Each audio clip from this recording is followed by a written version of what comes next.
warahmatullahi wabarakatuh. Pertama-tama, perkenalkan, nama saya Aryani Syahbudin, Stambuk A241-17097. Saya mahasiswa PLP Universitas Tadulako, program studi pendidikan fisika, jurusan pendidikan MIPA, Fakultas Keguruan dan Ilmu Pendidikan. Baik, selanjutnya kita akan berdoa menurut kepercayaan dan keyakinan masing-masing. Berdoa dimulai.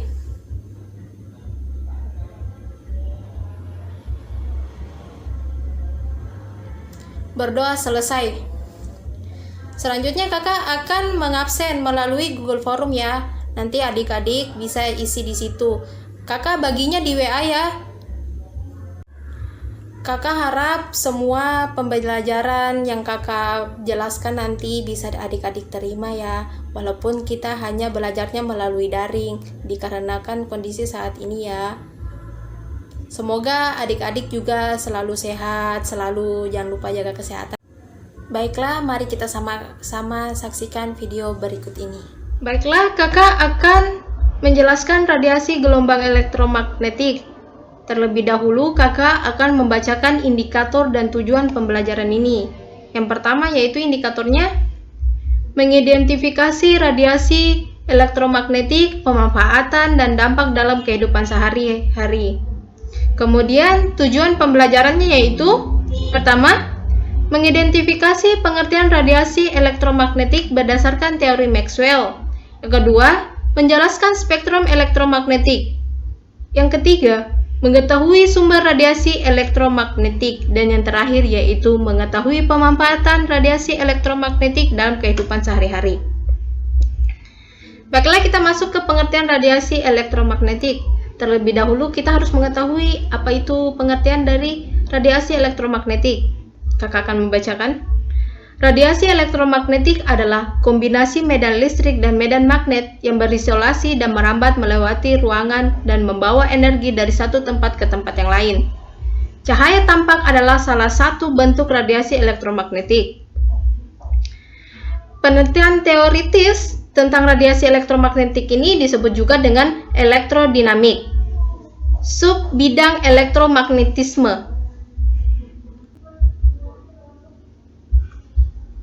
Seorang ilmuwan asal United Kingdom Skotlandia yaitu James Clerk Maxwell adalah seorang ilmuwan pertama kali yang menuliskan hukum magnetis dan kelistrikan dalam matematis.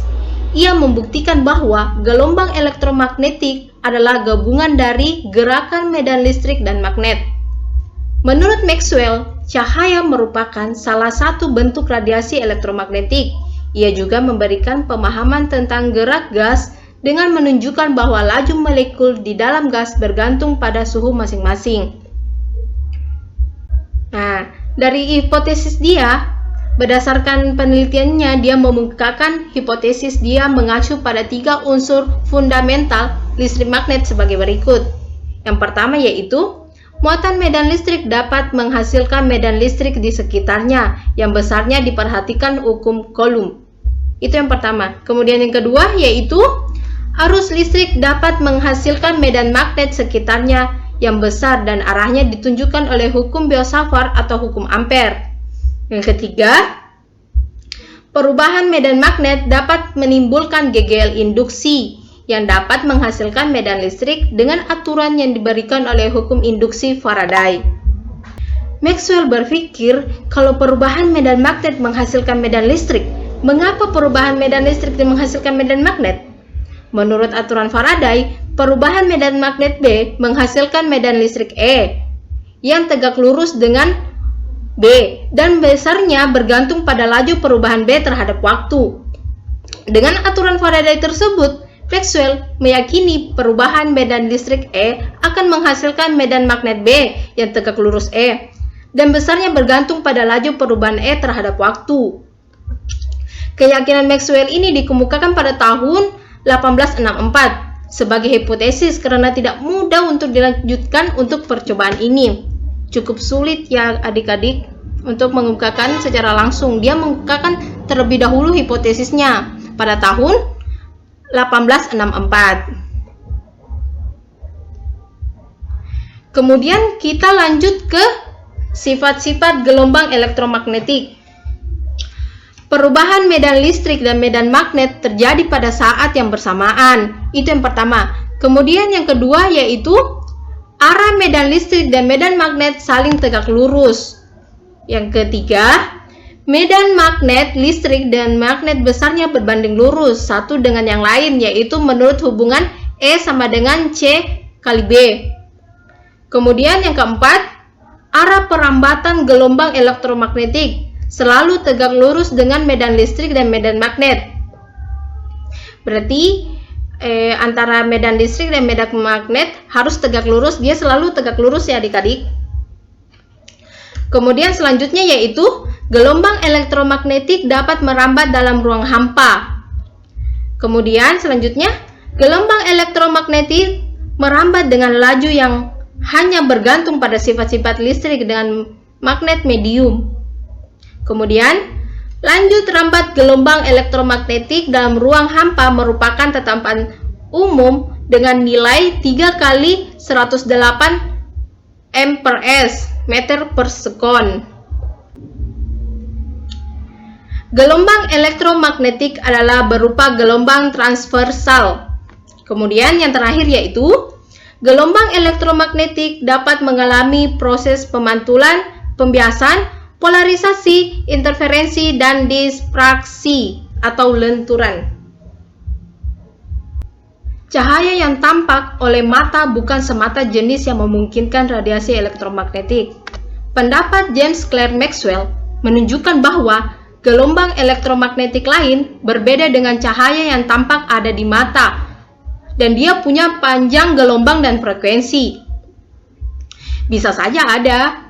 Kesimpulan teoritis ini secara mengagumkan diperkuat oleh Heinrich Hertz yang sanggup menghasilkan dan menemui gelombang yang tampak oleh mata yang diramalkan oleh Maxwell itu.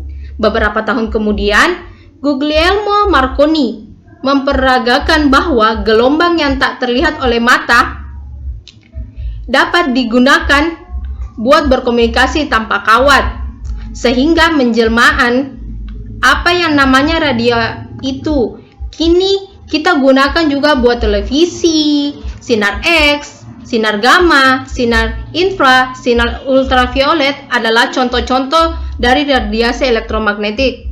Berarti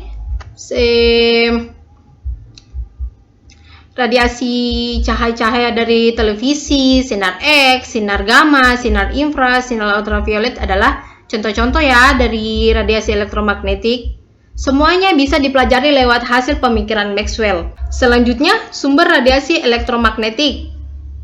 Gelombang elektromagnetik dapat ditimbulkan dari berbagai sumber, yaitu pertama, osilasi listrik. Yang kedua, sinar matahari menghasilkan sinar inframerah.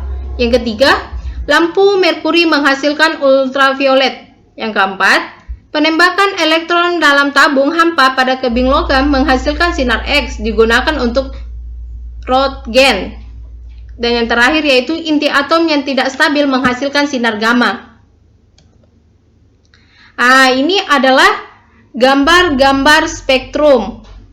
Baiklah, kakak akan memberitahukan pengertian dari spektrum, yaitu spektrum adalah sebuah kata lain yang berarti bayangan hitam. Kata spektrum pertama kali digunakan oleh Isaac Newton pada tahun 1671 untuk menjelaskan bayangan sinar yang dibentuk oleh prisma menyerupai pelangi yang berwarna-warni yang dinamakan spektrum gelombang elektromagnetik. Spektrum gelombang elektromagnetik terdiri atas 7 macam gelombang yang dibedakan berdasarkan frekuensi serta panjang gelombang, tetapi cepat rambat di ruang hampa adalah sama.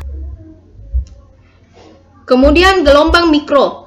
Gelombang mikro adalah gelombang radio dengan frekuensi paling tinggi yaitu 30 GHz. Jika gelombang mikro diserap oleh sebuah benda, maka akan muncul efek pemanasan pada benda itu. Jika makanan menyerap radiasi gelombang mikro, maka makanan menjadi panas dan selang waktu yang sangat singkat. Proses inilah yang dimanfaatkan oleh microwave oven memasak makanan dengan cepat dan ekonomis.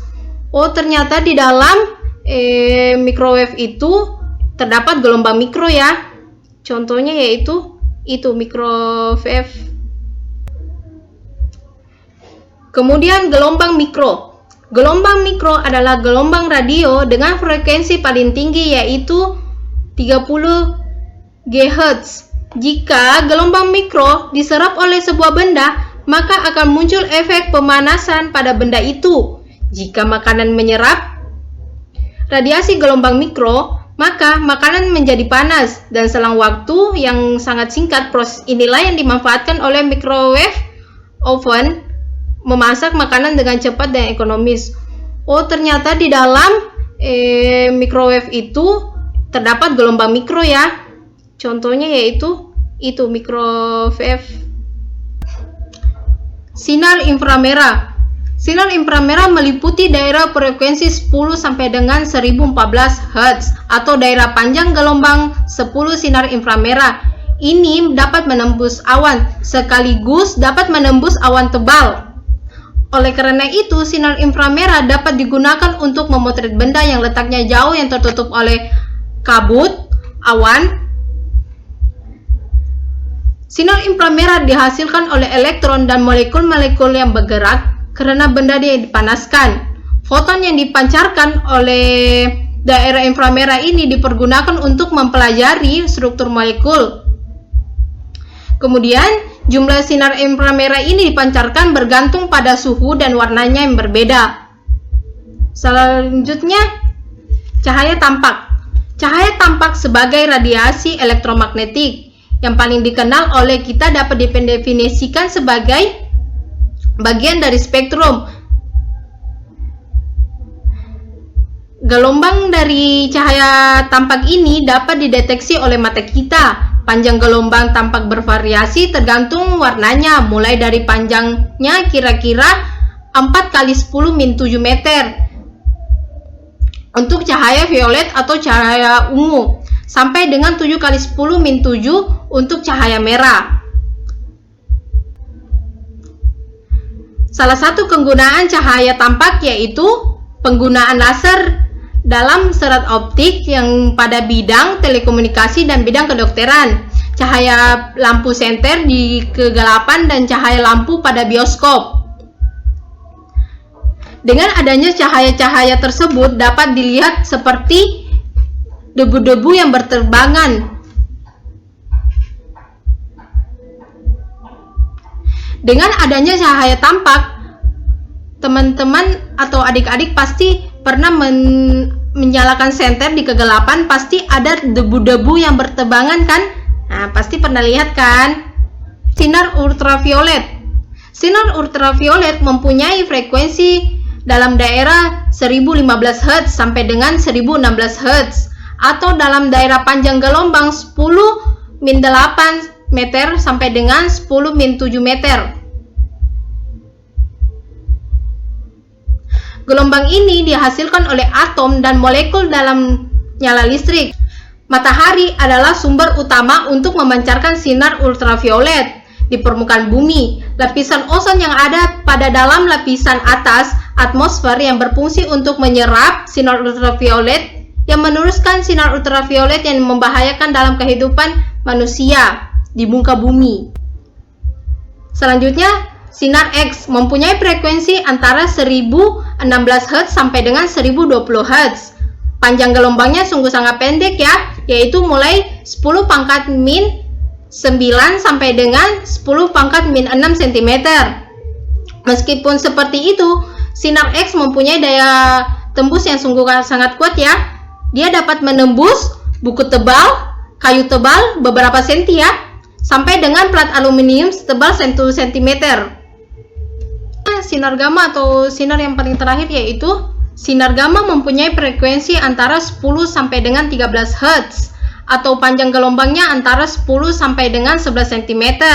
Daya tembus paling besar yang menyebabkan efek yang serius jika diserap oleh jaringan tubuh. Sungguh sangat berbahaya ya untuk sinar gamma untuk di tubuh kita, karena dia ketika diserap oleh tubuh kita akan merusak jaringan-jaringan pada tubuh kita. Selanjutnya, bahaya radiasi elektromagnetik. paparan radiasi ultraviolet B atau yang disebut UVB yang berlebih terhadap manusia, hewan, tanaman, dan bahan-bahan bangunan dapat menimbulkan dampak negatif. Pada manusia, radiasi UVB yang berlebih dapat menimbulkan penyakit kanker kulit, katarak mata, serta mengurangi daya tahan tubuh terhadap penyakit infeksi.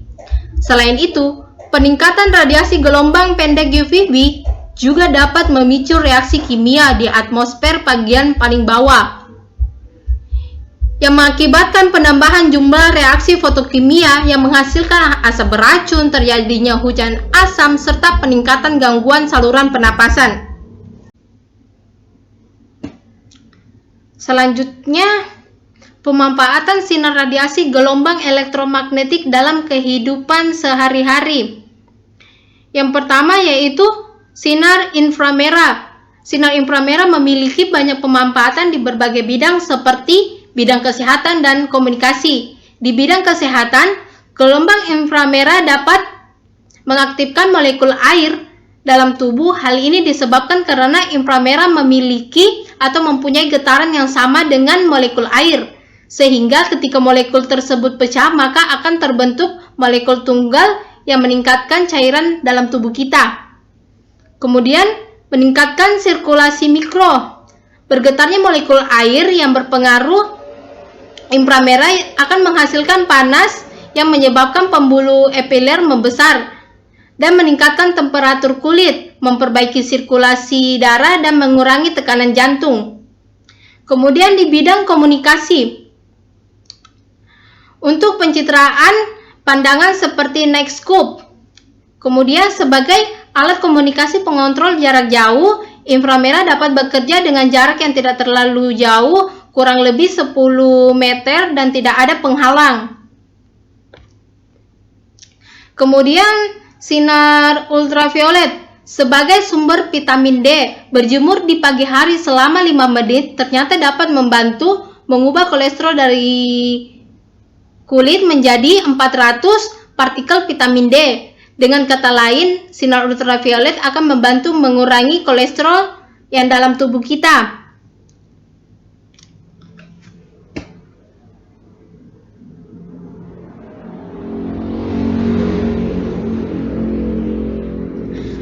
Dari sinar ultraviolet juga dapat membantu meningkatkan mood kita. Penelitian menunjukkan bahwa pemanfaatan matahari antara lain dapat merangsang kelenjar pineal dalam otak untuk memproduksi bahan kimia tritapines. Sinar matahari berguna untuk meningkatkan suasana hati kita atau disebut dengan mood. Kemudian sinar gamma.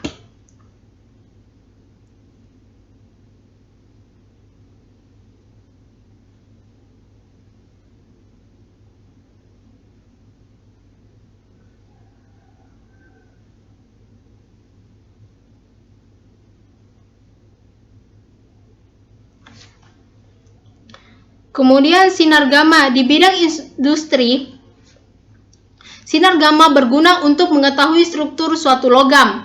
Kemudian di bidang teknologi nuklir, sinar gamma berguna untuk membuat radioisotop. Kemudian di bidang kedokteran, sinar gamma berguna untuk mendiagnosis suatu penyakit. Kemudian yang terakhir di bidang farmasi, sinar gamma berguna untuk sterilisasi penyakit dan digunakan untuk terapi kesehatan.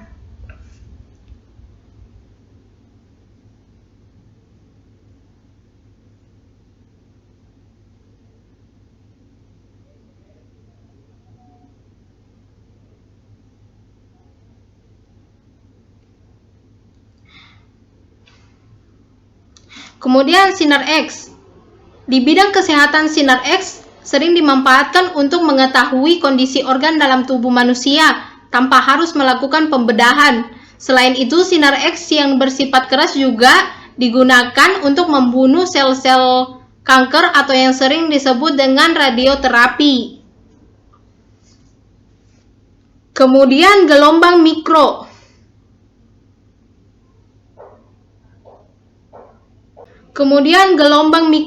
Gelombang mikro sering digunakan dalam sistem pemanasan seperti alat microwave oven. Ini microwave oven yang listrik ya. Kemudian, gelombang radio.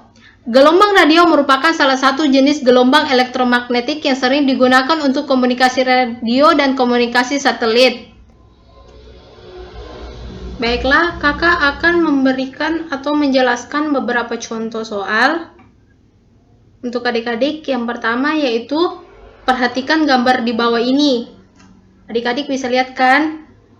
Pertanyaannya, gelombang elektromagnetik yang bermanfaat untuk memotret organ dalam tubuh ditunjukkan oleh nomor berapa? Baiklah, mari kita bahas sama-sama.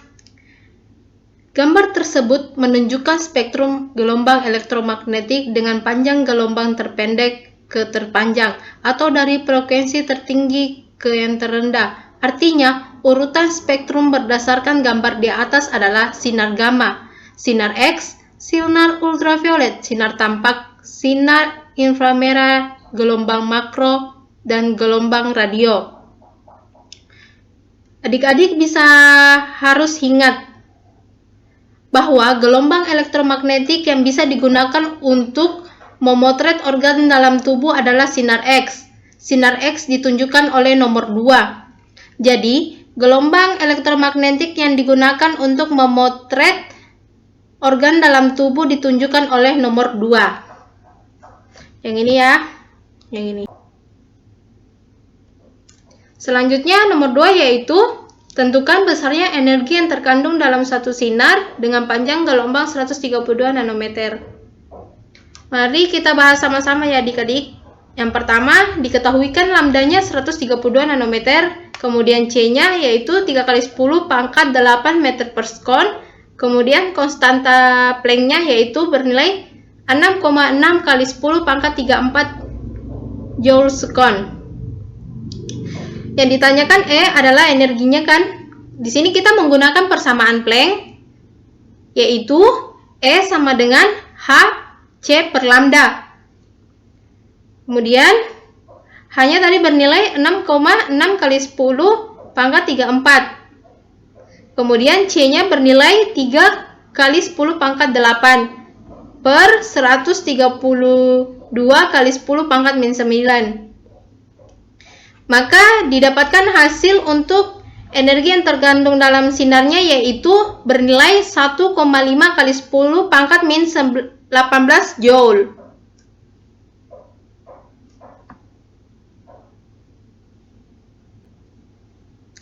Baiklah, kakak akan menjelaskan soal-soal yang akan kalian isi dalam bentuk diskusi bersama teman-teman yang sudah dibentuk kelompoknya ya.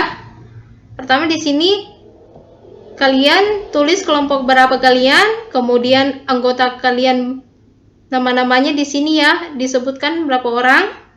Kemudian alat dan bahan yang digunakan yaitu pulpen dan kertas. Kemudian langkah kerja pasti adik-adik sudah tahu ya, menyiapkan alat dan bahan diskusi, mencatat hasil diskusi pada kertas yang disediakan.